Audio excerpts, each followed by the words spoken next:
Hello everyone, I'm Caillou, and today we're going to be watching the semifinals match for Grand Prix Lafayette between Dodger, who is on red-green Wanderfall, a mid-rangey deck that also boasts the ability to just dome people on turn 3 through stacked landfall triggers. Meanwhile, his opponent, elmikkino, is playing Colorless Chop Shops, which is the archetype that won the previous GP, albeit in the hands of Canterbury Egg.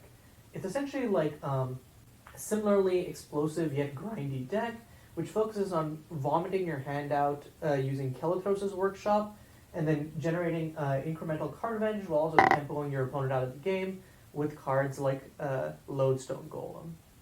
Right now, it looks like elmikkino is 3 of the 4 lands there to a Precursor Sanctum. Kelly's Workshop is not going to be turned on anytime soon.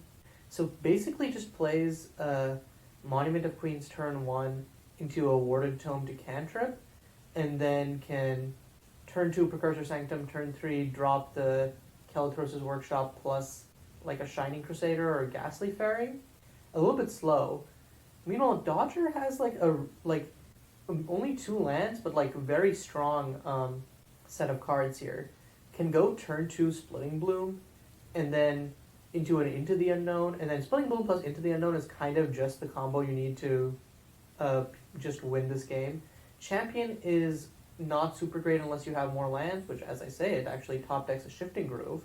Rogar's Frenzy is fine interaction, but it ends up missing lots of stuff in elmikkino's deck, excepting the Lodestone Golem, because it definitely does kill Lodestone Golem straight dead. So yeah, Dodger is going to play the Splitting Bloom, not going to crack the Tropical Grove first, because obviously he wants a landfall trigger for Splitting Bloom next turn. So elmikkino is now going to tap the Warded Tome that they played last turn, draws into a Junk Trawler. I think probably the best play is just Precursor Sanctum, play another Warded Tome. Next turn you can play either a Ghastly Fairy or a Shining Crusader. That turns on your Kelly's Workshop, and then the turn after that you can go Junk Trawler, whatever else, and just kind of try to start popping off that way. elmikkino plays the Precursor Sanctum, hits an Intrepid off of it, which is fine. Again, it's essentially just drawing a card for elmikkino there, but you definitely want to be hitting one of your bigger finishers when you play a Precursor Sanctum. Dodger hitting a 4th land here. Both of these being Shifting Groves is on one hand a good thing, because they're essentially, they count for double landfall for Splitting Bloom and Into the Unknown. However, the second Shifting Grove won't count unless you crack the first Shifting Grove first, which could maybe lead to some awkward sequencing. We'll see. But yeah, 4 lands does mean that does get Wanderlust online next turn as well. So, okay, so Dodger, while cracking the Tropical Grove, is actually going to play the last Sacred Gate from his library. So isn't going to play Shifting Grove this turn. Interesting. And the Rugged Outcropping does enter tapped, so won't get to play an Into the Unknown this turn. I feel like this is a mistake. I feel like you want to run out the... Oh, okay, it's going to Splitting Bloom to run out the Into the Unknown. I always forget that Splitting Bloom is also a mana dork. Kind of crazy. So yeah, that way Dodger does get both of the landfall triggers and gets the Into the Unknown to boot. Like last time, elmikkino is going to crack the Warded Tome, hits another Junk Trawler off of it, ironically enough. But yeah, now just taps out, probably plays... I would play the Ghastly Fairy here, and then you can curve it into a Shining Crusader next turn. I don't know, it's going to go just Shining Crusader this turn. Okay, Dodger draws a Camouflage Sparios. Yeah, this is definitely not a card you want to draw, generally speaking, because of the ability to cast it from your library. It's like the last Sacred Gate in that because Dodger has so much fetches, you can turn it into virtual card advantage.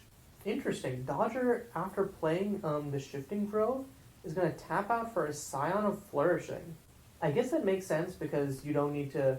Because Champ Scales is just not as much of a big boy. And then he's going to sacrifice Shifting Grove just to put another count... Ooh, this is actually... Gets 2 counters on everything because A gets a Forest, so gets to Aetherize Scion of Flourishing, and gets the differently named landfall trigger of Into the Unknown. Yeah, that's brutal. That means Dodger's going to be swinging in for 10 this turn and then lethal next turn. And elmikkino is... I think this is kind of a trend we're seeing in this GP, is that Dodger's opponents are expecting to be on the offensive, they're expecting to be the beatdown. So they don't really have many tools to recoup the board or recoup advantage once they've lost it.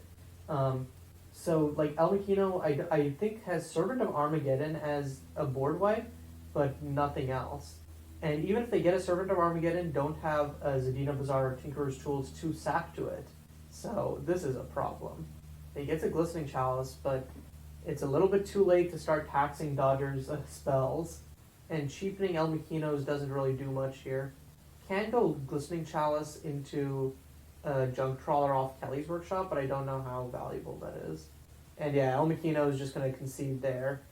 Has basically no outs to Dodger's huge board. And that was again, that was super early. I believe that was turn 4 on Dodger's part. So, and because you look at it and you're like, Splitting Bloom, it's a mana dork, it's a grindy card.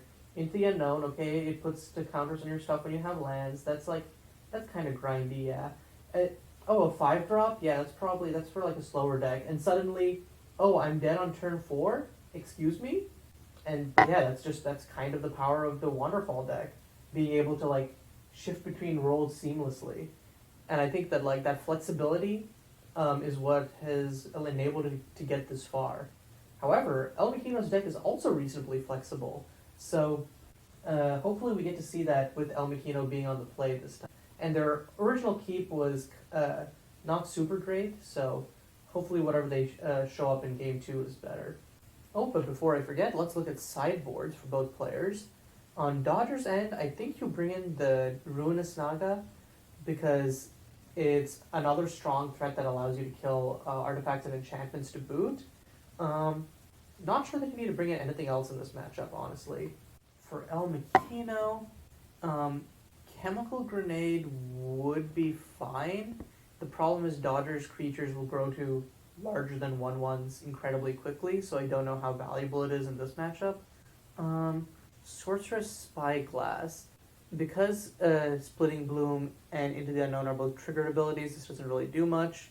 Mysterious Coffer is actually good here because it'll bounce all the tokens, so I could definitely see a Mysterious Coffer coming in. Gilded Gearhulk blows up Into the Unknown, so maybe? I think it should be a relatively easy switch with Spectral Skycruiser at the very least. Other than that, I don't think there should be any side-ends from elmikkino. Okay, getting into game 2, elmikkino is going to open up with a quick turn 1 Wilted Lotus. Looks like elmikkino did bring in Volatile Stoneworks, interestingly enough. This is a 1-land keep from elmikkino, which is a little sus.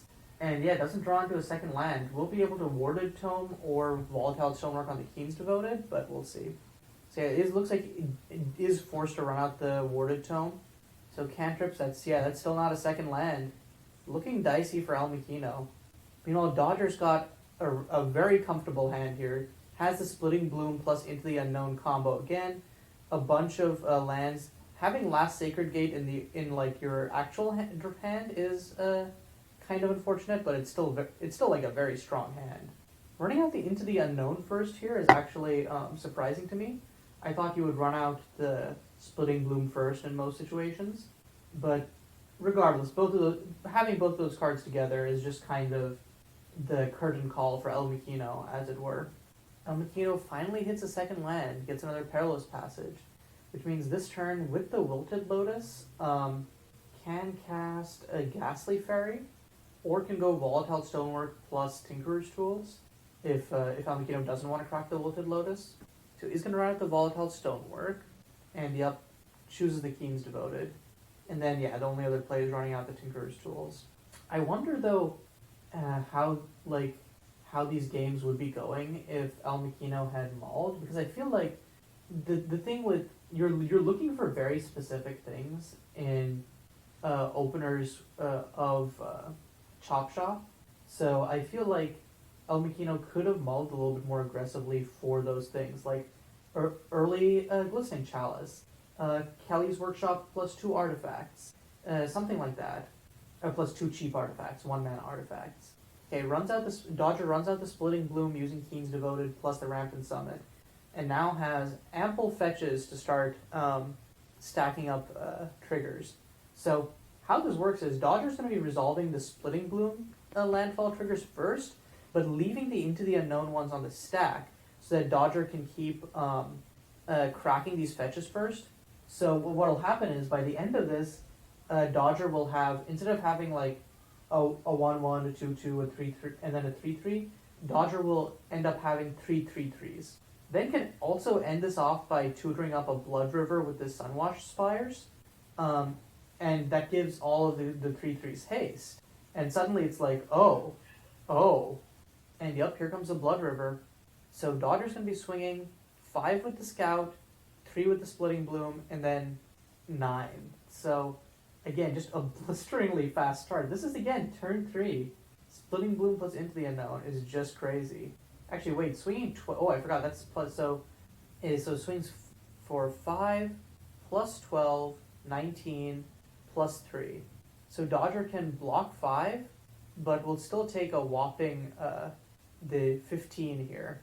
And then again, like, elmikkino's just dead next turn.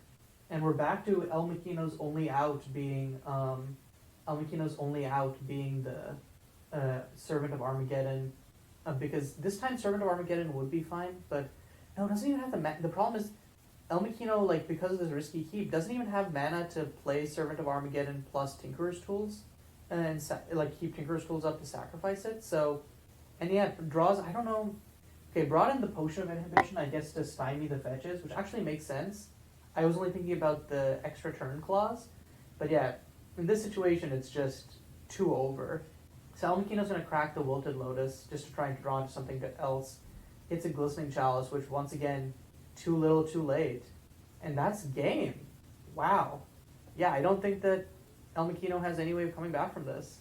I guess even if elmikkino plays a Ghastly Fairy, it's not enough of a blocker. So, wow. In 2 blistering back-to-back games, Dodger takes that semifinals over elmikkino. Elmikkino just completely unable to do anything against, like, the token assault. So, good games to both players. But Dodger on Red-Green Wanderfall will be moving to his first finals of MSEM, and will be facing off against either Clipster or Blues Eclipse to take home the crown. So until then, this is Caillou signing off.